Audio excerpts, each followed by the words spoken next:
ধন্যবাদ এবং স্বাগত জানাই আরেকটি ভিডিওতে। আজকের এই ভিডিওতে আমি কথা বলবো শিশুর অটিজমের প্রাথমিক লক্ষণসমূহ। খুবই গুরুত্বপূর্ণ এই ভিডিওটি, কেননা যাদের ভিতরে অটিজম থাকে তাদের ভিতরে বিভিন্ন রকমের অ্যাংজাইটি বা অন্যান্য যে কোমরবিড যে ডিজঅর্ডারগুলো সেগুলো কিন্তু থাকে, এবং সেক্ষেত্রে দেখা যায় বাবা মায়ের ভিতরে তীব্র অ্যাংজাইটি বা উদ্বিগ্নতা কাজ করে। অনেক ক্ষেত্রে তাদের ভিতরে যে রিলেশনশিপের যে প্রবলেমগুলো সেগুলোতে এফেক্ট ফেলে। আমি আছি কাউন্সেলিং সাইকোলজিস্ট আসাদুজ্জামান রাজু। বর্তমানে প্র্যাকটিস করছি পাইনাল মেন্টাল হেলথ কেয়ার সেন্টার, যেটি মিরপুর 2 অবস্থিত। তাহলে চলুন শিশুর অটিজমের প্রাথমিক লক্ষণ সম্পর্কে জানি। প্রথমেই যেটি হয় সেটি হলো অযথা হাসে।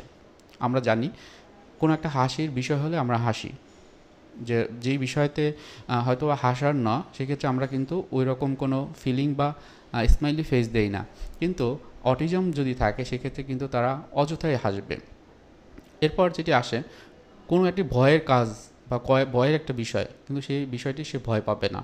হয়তো বা এমন হয়েছে যে রাস্তা পার হতে গিয়ে আমরা সবসময় দেখি যে চারপাশে গাড়ি আছে কিনা বা কোনো রকম অ্যাক্সিডেন্টাল ব্যাপার আছে কিনা, কিন্তু এই যে অটিজমে যে ভুগছে সে কিন্তু এটি দেখবে না। এরপর যেটি আসে, ব্যথা পেলে কান্না করে না। আমরা কি হয় যে ব্যথা যেভাবেই পাই আমরা কিন্তু হয়তো আমাদের অনুভূতিটা থাকে, আমরা কান্নার মাধ্যমে প্রকাশ করি, কিন্তু তারা কিন্তু এরকম কান্না করে না। অনেক ক্ষেত্রে যেটা হয় যে অনেক ক্ষেত্রে তাদের যদি আদর করা হয় সেক্ষেত্রে কিন্তু এই যে আদর করা হয়েছে সেইটি কিন্তু তারা অনেক ক্ষেত্রে পছন্দ করে না বা বোঝে না। অনেক ক্ষেত্রে দেখা যায় রিপিটেটিভ বিহেভিয়ার করে, অর্থাৎ অসংলগ্নভাবে যেই কাজটি করছে সেটি বারবার সে করতে থাকে। তারা, আমরা বলি যে সোশ্যাল ক্ষেত্রে তাদের বিভিন্ন রকমের প্রবলেম হয়, যেমন চোখে চোখ রেখে কথা বলা, সেটি কিন্তু তারা করতে পারে না।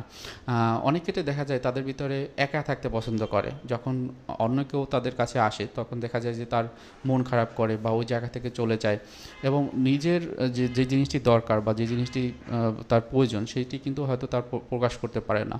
এবং অনেক ক্ষেত্রে তাদের যে অঙ্গভঙ্গিগুলো সেগুলোর মাধ্যমে কিন্তু অনেকে বুঝতে পারে না, যেটি হয় যে অন্যান্য যারা মেচুর থাকে বা ডেভেলপমেন্টটা খুব ভালো হয় তারা কিন্তু তাদের যে চাওয়া পাওয়াগুলো খুব সুন্দরভাবে অঙ্গভঙ্গির মাধ্যমে কিন্তু প্রকাশ করে, কিন্তু এই ক্ষেত্রে তারা কিন্তু এটা করে না। অনেক ক্ষেত্রে যেটি দেখা হয় যে কোনো একটি খেলনা যদি তারা পায়, অন্যদের মতো খেলে না, হয়তোবা তার মতো করে খেলতে পছন্দ করে। হয়তোবা গাড়ি নিয়ে যেটি হয়, যদি কোনো গাড়ি পায় সেক্ষেত্রে সেটি গাড়িটি ঘুরায় বা বিভিন্নভাবে গাড়ির যে খেলা সেটি সেভাবে খেলে। সেক্ষেত্রে হয়তোবা সে গাড়িটি নিয়ে প্লেনের মতো উড়ানোর চেষ্টা করছে। হ্যাঁ, বা কোনো একটি বিষয় যেটি হলো যে হয়তো হাত দিয়ে খেলতে হয়, হ্যাঁ, সেটি হয়তো সে পা দিয়ে খেলে, বা অনেক সময় দেখা যায় যে সেটি ছুঁড়ে ফেলে দেয়। তো এই তার খেলাধুলার ধরন কিন্তু অনেক ক্ষেত্রে এটাই থাকে। এরপর যেটি হয় যে একই কাজ বারবার করে, হয়তো বা এমন হলো যে আপনি ফুটবল খেলছেন তার সাথে, আপনি ফুটবলটা কিক করলেন, সে ফুটবলটা ধরে হাতে ধরে নিয়ে এসে আপনার কাছে বারবার দিবে।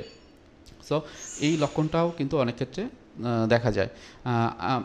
যদি আপনাকে যদি এরকম হয় যে তাদের প্রশ্ন করা হয় সেক্ষেত্রে দেখা যায় যে সেই প্রশ্নটাই সে বারবার করে।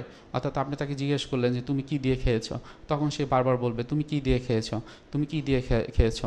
তো এরকম কিন্তু যে রিপিটিটিভ যে সাউন্ডগুলো বা সেন্টেন্সগুলো তারা কিন্তু করে থাকে। অনেক ক্ষেত্রে দেখা যায় যে যখন বিভিন্ন রকমের শব্দ শুনি আমরা হয়তো প্রচণ্ড ভয় পাই, বা দেখা যায় যে তাদের ক্ষেত্রে যেটা হয় যে তারা এই ভয়ের কাজটি করে না।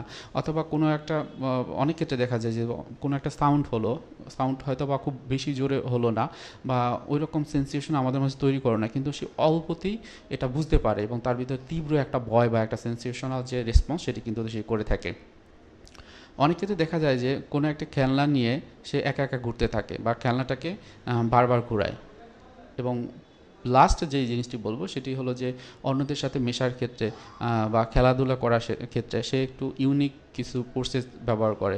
হয়তোবা অন্যরা যেভাবে খেলে সবাই মিলে একত্রে খেলতে পছন্দ করে সেটি পছন্দ করে না। এবং তাদের ক্ষেত্রে দেখা যায় যে তারা অতীতের কিছু বিষয় খুব সুন্দরভাবে মনে রাখতে পারে। যেমন আজকে থেকে যদি বলা হয় যে 10 বছর আগের কোনো একটি ঘটনা সেটি কোন সময় হয়েছিল, কয়টা বেজেছিল, এই ধরনের যে মেমোরি সংশ্লিষ্ট যে বিষয়গুলো তারা কিন্তু মনে রাখতে পারে। তো এই বিষয়গুলো যদি কারোর ভিতরে কাজ করে সেক্ষেত্রে আপনারা ধরে নেবেন যে তার ভিতরে হয়তো অটিজমের প্রাথমিক যে লক্ষণগুলো আইডেন্টিফাই করা গিয়েছে। তো পরবর্তী যে স্টেপটি হবে সেটি হলো একজন প্রফেশনাল সাইকোলজিস্টের কাছে আপনারা যেতে পারেন, যিনি হলো এডুকেশনাল সাইকোলজির উপরে এবং ডেভেলপমেন্টাল ডিসঅর্ডার সম্পর্কে প্রফেশনাল। এছাড়াও আপনারা যেটি করতে পারেন, একজন সাইকিয়াট্রিস্টের কাছে যেতে পারেন। সে ইনিশিয়ালি ডায়াগনোসিস করে দেখবেন যে তার ভিতরে আসলে অটিজমের লক্ষণগুলো রয়েছে কিনা বা সে অটিজম ডায়াগনোসিস কিনা। এর পরবর্তীতে এই যে অটিজমের যে ট্রিটমেন্ট রয়েছে, আমরা জানি যে এই ট্রিটমেন্টগুলো বিভিন্ন রকমের হয়। অনেকের ক্ষেত্রে স্পিচ ডিলাই হয়, অনেকের ক্ষেত্রে দেখা যায় যে অটিজমের সাথে অন্যান্য যে কোমরবিড যে ডিসঅর্ডারগুলো সেগুলো হয়, এডিএসডি বা attention deficient hyper active disorder. অনেকের ক্ষেত্রে কিন্তু ইন্টেলেকচুয়াল ডিসএবিলিটির যে লক্ষণগুলো সেগুলো কিন্তু প্রকাশ করতে পারে। তো আপনারা যদি একজন সাইকিয়াট্রিস্টের কাছে যান, তিনি কিন্তু পরবর্তীতে রেফার করতে পারবেন কার কাছে গেলে আপনার এই অটিজম বাচ্চাদের জন্য খুব ভালো একটা ট্রিটমেন্ট হবে। মনে রাখবেন, অটিজম কোনো মানসিক রোগ না, বরং এটি হচ্ছে একটা নিউরো ডেভেলপমেন্টাল ডিসঅর্ডার, যেটি হচ্ছে যে ব্রেনের ভিতরে যে নিউরনগুলো থাকে তার গোলযোগের কারণে কিন্তু এটা ত্বরান্বিত হয়। এবং আপনারা যদি সঠিক সময় সঠিক চিকিৎসা নিতে পারেন, সেক্ষেত্রে কিন্তু ওই শিশুটি সারা জীবন ভালো থাকতে পারবেন।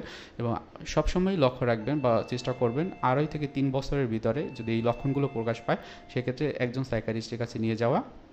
সে যেভাবে বলবে সেই অনুযায়ী তার যে চিকিৎসা পদ্ধতিটা সামনের দিকে নিয়ে যাওয়া। সবাই ভালো থাকবেন, সুস্থ থাকবেন। আমার চ্যানেলটি যদি ভালো লাগে, ভিডিওগুলো যদি ভালো লাগে, আপনারা সাবস্ক্রাইব করে রাখবেন। এবং আমার ভিডিওর লক্ষ্যগুলো একটাই, সেটা হলো বিভিন্ন রকমের মানসিক স্বাস্থ্য সংশ্লিষ্ট বিভিন্ন রকমের যে এডুকেশনাল যে ভিডিও সেগুলো তৈরি করা। আমরা বলি এটাও একটা সাইকোথেরাপিটিক অ্যাপ্রোচ বা সাইকোথেরাপিক টেকনিক, যেটাকে বলা হয় সাইকো এডুকেশন। আমি চেষ্টা করি আমার এই ভিডিওর মাধ্যমে এই সাইকো এডুকেশন টাইপের যে ভিডিওগুলো সেগুলো দেয়ার। সুতরাং অবশ্যই সাবস্ক্রাইব করে রাখবেন। কোনো প্রশ্ন থাকলে প্রশ্ন করবেন। ভালো থাকেন, সুস্থ থাকেন। আসসালামু আলাইকুম।